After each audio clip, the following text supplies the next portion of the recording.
दोस्तों, आप चाहे अपने महंगे लग्जरियस बेडरूम में लेटकर हमारी ये वीडियो देख रहे हो या फिर टिन की छत के नीचे पसीने से लथपथ होकर हमारी ये वीडियो देख रहे हो, इससे कोई फर्क नहीं पड़ता कि आप इस वक्त किस स्थिति में हैं, आपके बैंक में कितना बैलेंस है या फिर आप किस तरह की लाइफस्टाइल जीते हैं।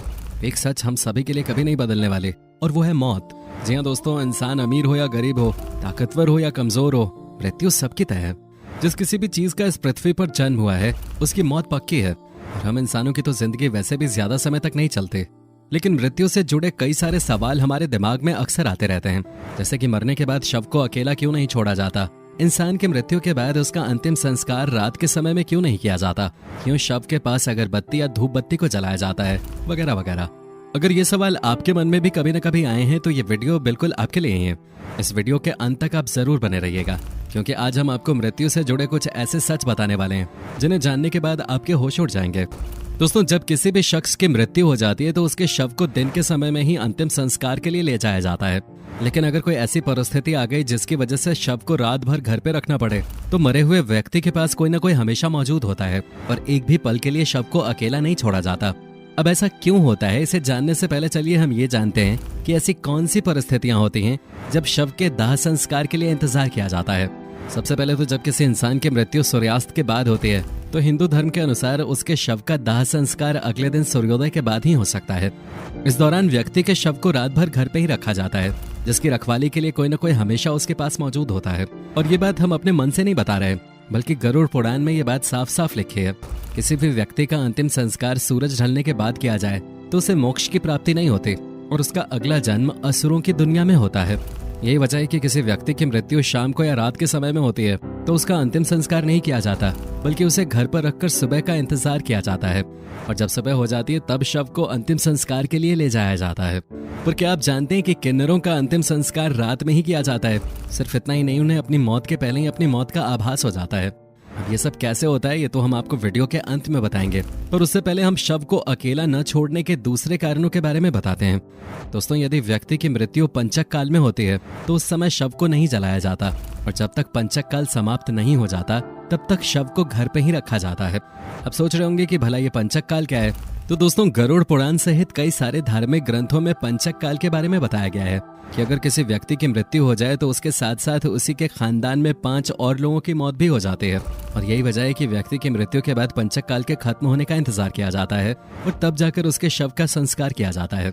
हालांकि अगर किसी को अंतिम संस्कार करने की जल्दी है तो आटे या बेसन से बने पुतलों को अर्थी पर रख के इन 5 पुतलों का भी पूरे नियम के साथ अंतिम संस्कार कर दिया जाए तो जो दोष होता है वो खत्म हो जाता है और जिन 5 व्यक्तियों की मृत्यु होने वाली होती है वो भी टल जाती है। वरना आपने ये चीज देखी होगी कि कुछ परिवारों में एक साथ कई लोग मर जाते हैं। ये पंचक काल का ही असर होता है, जो कि साल में 12 बार आता है। और जिन लोगों को इसके बारे में नहीं पता होता उनकी जिंदगी में ये पूरी तरह से तबाही लेकर आता है। अब दोस्तों, अगर हम तीसरे कारण की बात करें तो जिस वजह से शरीर के अंतिम संस्कार में देरी की जाती है वो है व्यक्ति की संतान का इंतजार करना। क्योंकि ऐसा माना जाता है कि जिस व्यक्ति की मृत्यु हुई है अगर उसका पुत्र या पुत्री उसका अंतिम संस्कार करते हैं तो उसे मोक्ष की प्राप्ति होती है। हालांकि ये चीजें भाई और पिता भी करते हैं, लेकिन जिस किसी के भी बच्चे होते हैं उनके बच्चों का अंतिम संस्कार करना बहुत ही जरूरी होता है। ऐसे में अगर बच्चे घर पर मौजूद नहीं हैं तो उनके इंतजार में शव को घर पे रखा जा सकता है। अगर हम इस सवाल पर आएं कि शव को अकेला क्यों नहीं छोड़ा जाता, तो दोस्तों इसके कई सारे कारण हैं। सबसे पहला तो ये कि जब इंसान की मृत्यु हो जाती है तो उसकी बॉडी में कई अलग अलग तरह से बदलाव आते हैं जो धीरे धीरे शरीर को खत्म करने की प्रक्रिया शुरू कर देते हैं, जिसकी वजह से शरीर से बहुत ही बुरी गंध निकलनी शुरू हो जाती है जो कीड़े मकोड़ों और तरह तरह के जानवरों को अपनी तरफ आकर्षित करती है। इस परिस्थिति में अगर शव को अकेला छोड़ दिया जाए तो कुत्ते बिल्ली जैसे मांसाहारी जानवर तो उसके आसपास फटकने ही लगेंगे। उसके अलावा चींटियां और कीड़े मकोड़े भी इसकी गंध को सूंघकर शव के पास पहुंच जाएंगे। इसी वजह से कोई न कोई व्यक्ति बैठकर शव की रखवाली करता है। और अगर आप किसी बहुत ही साफ माहौल वाली जगह में रहते हैं और आप सोचें कि आपके लिए ऐसा करना जरूरी नहीं है, तो आप गलत हैं।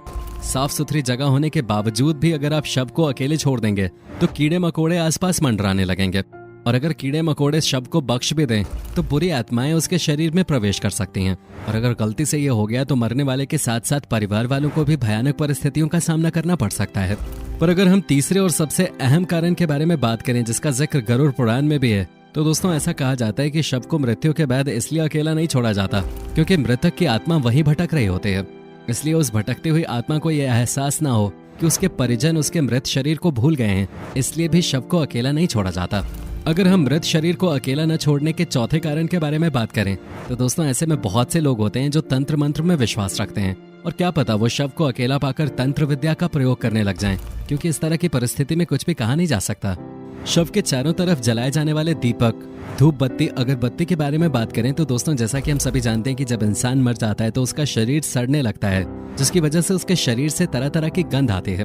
उसी गंध को कम करने के लिए इस तरह की चीजें उसके शरीर के आसपास रखी जाती हैं ताकि गंध ना आए और शरीर में जो बैक्टीरिया पनपने लगते हैं वो भी दूर हट जाएं। अब दोस्तों सवाल ये आता है कि इंसान के दाह संस्कार के बाद उसकी चिता से निकली राख को नदी में क्यों बहाया जाता है? ऐसा करने के पीछे न सिर्फ धार्मिक वजह है बल्कि इसका वैज्ञानिक दृष्टिकोण भी है। अगर आप किसी मृत व्यक्ति की राख और उसके खून को लेंगे और फॉरेंसिक लैब में भेजेंगे तो वहाँ लैब वाला बंदा आपको साफ साफ बता देगा कि ये राख इसी खून के डीएनए का है, क्योंकि जब इंसान के मृत शरीर को जला दिया जाता है तो उसकी राख में उसके शरीर के ऐसे कई सारे गुण आ जाते हैं जिससे ये पता चल जाता है कि ये राख किस इंसान का है।